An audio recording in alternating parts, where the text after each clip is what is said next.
पत्नी भी करेगी, तुम्हारा परिवार भी करेगा, तुम्हारे बच्चे भी करेंगे, तुम्हारा कुटुंब भी करेगा, भाई भी करेगा, माता भी करेगी, पिता भी करेगा। दुकान पर बैठकर नौकरी में जो कमाया उसका भोग सब करेंगे, तनख्वाह के हकदार सब रहेंगे।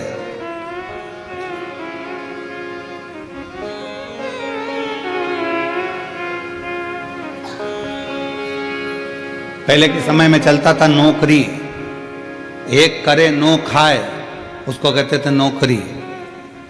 फिर आई चाकरी, एक करे चार खाए, चाकरी। आज के जमाने में चलती है तनख्वाह। व्यक्ति उतना ही कमा पाता है जितना तनख्वाह लेता है, उससे ज्यादा मिल भी नहीं पाता। पर जितना तुमने दुकान पर बैठकर कमाया, जितना तुमने नौकरी कर कर कमाया, उसका तो भोग तुम्हारी पत्नी भी करेगी, बच्चे भी करेंगे, सब करेंगे। पर किस तरह से कमाया है आपने, उसका कर्म का भोग तो केवल आप अकेले को करना, कोई दूसरा नहीं करना। पूछा जाएगा, हर श्वास का एक एक जवाब पूछा जाएगा। पूछते आपका और हमारा तो शुरू से ही आदत बनी हुई है। जब पढ़ते थे, स्कूल जाते थे, उस समय पर भी लोग पूछते थे, क्यों टीचर पूछते थे तुमने ये करके लाए कि नहीं लाए, तुमने ऐसा करा कि नहीं करा, हमने होमवर्क दिया था तुमने करा कि नहीं करा, ये लिखा कि नहीं लिखा, ऐसा करा कि नहीं। तो वो तो क्रम चालू रहता है। तो जब बचपन में टीचर पूछता था, बड़े होकर माँ बाप पूछते हैं, तू वहाँ गया था, क्या करा, कैसे करा। तो परमात्मा भी तो पूछेगा कि तू नीचे गया था, तुझे मृत्यु लोक में भेजा था और महाराष्ट्र की पवित्र भूमि पर जलगांव में तुझको भेज दिया था, जन्म दे दिया था, तूने वहां जाकर करा क्या, ये बता। सत्संग किया, संतों का सानिध्य किया, सेवा करी, कितनी करी, वो मुझे बता। तो पूछे, फिर आप क्या बोल पाओ। किसी के लिए नहीं कर रहे तो कम से कम इस आत्म कल्याण के लिए, स्वयं के लिए खूब कमाओ, अपनी कैपेसिटी से ज्यादा कमाओ। हम तो हमेशा कहते हैं, तुम अगर अच्छी मेहनत कर सकते हो तो कमाओ, खूब कमाओ। जब तक तुम्हारा शरीर चले तो अच्छी दमदारी से कमाओ, 4-6 प्लाट भी लो, खूब दमदारी से पत्नी के जेवर भी बनाओ। अगर दुकान अच्छी चले, नौकरी अच्छी चले, तो पत्नी के जेवर भी बनाओ, मकान भी लो, प्लाट भी लो, जमीन भी लो, जायदाद भी लो, खूब कमाओ। पर एक बात याद रखना, तुम्हारी नौकरी चले तो तुम ये सब कुछ करो, पर उसी तरह तुम्हारा जब तक शरीर चले तब तक शंकर के मंदिर में जाकर एक लोटा जल भी चढ़ाते। शरीर नहीं चलेगा, दूसरे जाएंगे, हाथ जोड़कर कहेंगे हमारी उनकी तबीयत खराब है, एक लोटा जल चढ़ाकर कहेंगे उनको ठीक कर देना। दूसरा नहीं, अपना स्वयं का, स्वयं के काम आता।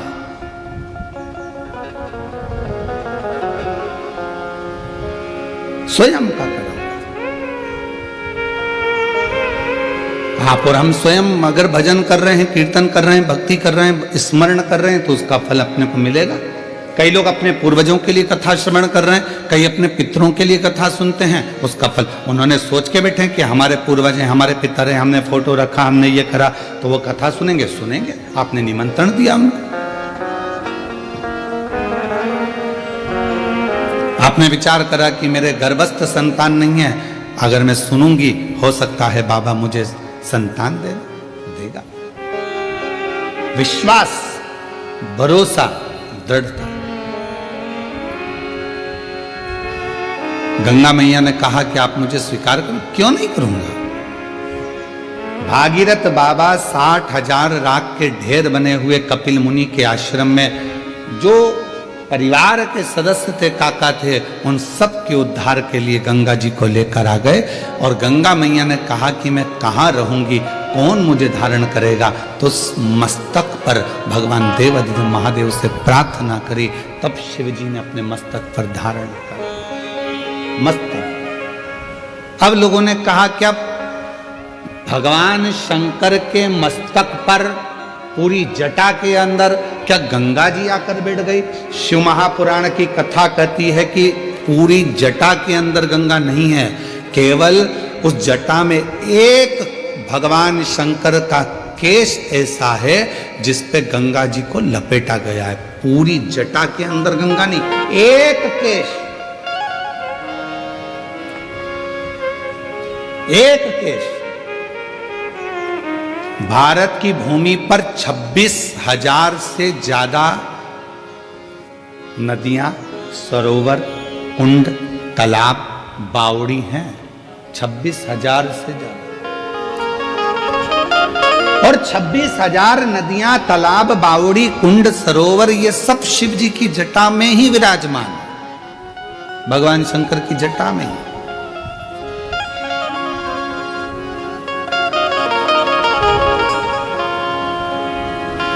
हमारे शास्त्र क्यों कहते हैं प्रदोष आई, आप लोग स्नान करने के लिए नदी, तालाब, कुंड, बावड़ी जा रहे हो, क्यों कहते हैं?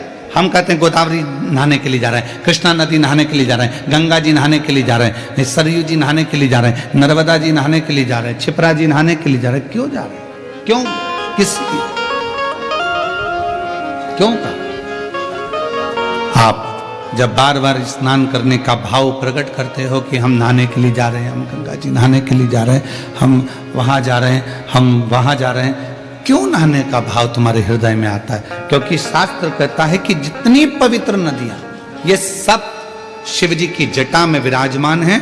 जब हम किसी पवित्र नदी में डुबकी लगाते हैं तो स्वयं शंकर की जटा में हम स्वयं जाकर विराजमान हो जाते हैं, शिव के मस्तक चढ़। और मैंने तेरे ही भरोसे बाबा, तेरे ही भरोसे हवा विच उड़ती जावांगी, बाबा डोर तो छुपना कटती जावांगी, भोले शंभु में हवा बिच उड़ती जावांगी, बाबा डोर तो छुपना कटी जावांगी, भोले जब हम अच्छा कर्म करें तो परमात्मा के करीब में, जब हम किसी पवित्र नदी में स्नान कर रहे हैं परमात्मा के करीब में, जब हम किसी पवित्र नदी के तट पर, कुंड के तट पर, बावड़ी के तट पर जा रहे हैं परमात्मा के करीब में, भगवान के नजदीक में, भगवान के पास।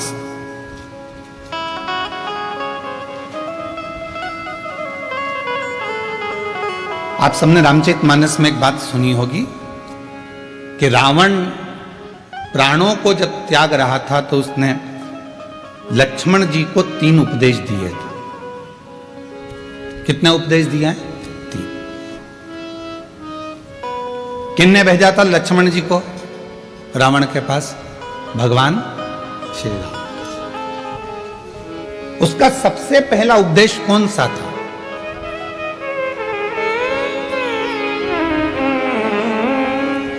रावण ने मरने से पहले 3 बातें बोली लक्ष्मण जी के कानों में। और आप सबको मालूम है कि लक्ष्मण जी ज्ञान लेने के लिए जब गए थे तो रावण के सिर के पास जाकर खड़े हो गए थे, तो रावण ने मुंह फेर लिया था, ज्ञान नहीं दिया था। लक्ष्मण जी वापिस आ गए थे राम जी के पास में कि ऐसा रावण है, लोग कहते तब विद्वान है। मैं उसके पास गया तो उसने मुंह फेर लिया। भगवान राम जी ने कहा ज्ञान लेते समय सिर पे जाके बैठते हैं कि चरणों में बैठते हैं? तो कहा गया था? तो के सिर के पास, चरणों में जाकर बैठ। रावण पड़ा है मृत्यु सैया पर, जमीन पर, लक्ष्मण जी उसके चरणों में जाकर बैठ गए तो रावण ने हाथ का इशारा कर कर बुलाया मेरे करीब में। 3 उपदेश रावण ने मृत्यु की सैया पर मरने से पहले लक्ष्मण जी के कानों में दे दिया। पहला, अच्छे कार्य में 1 मिनट की देरी मत करो। लक्ष्मण, यदि कोई अच्छा कार्य हो रहा है और उसमें अगर आपको जाने का मौका मिल जाए तो 50 काम छोड़ दो, सबसे पहले अच्छे काम में पहुंचने का प्रयास करो।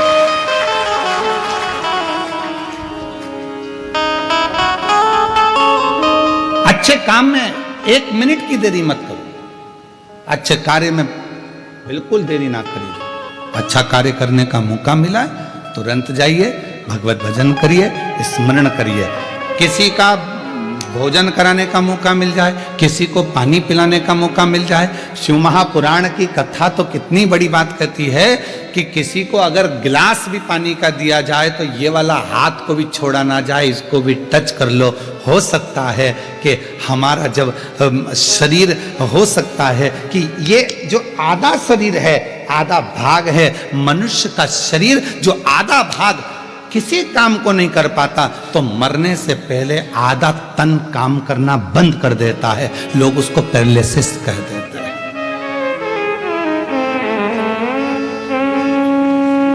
आधा शरीर काम नहीं करा।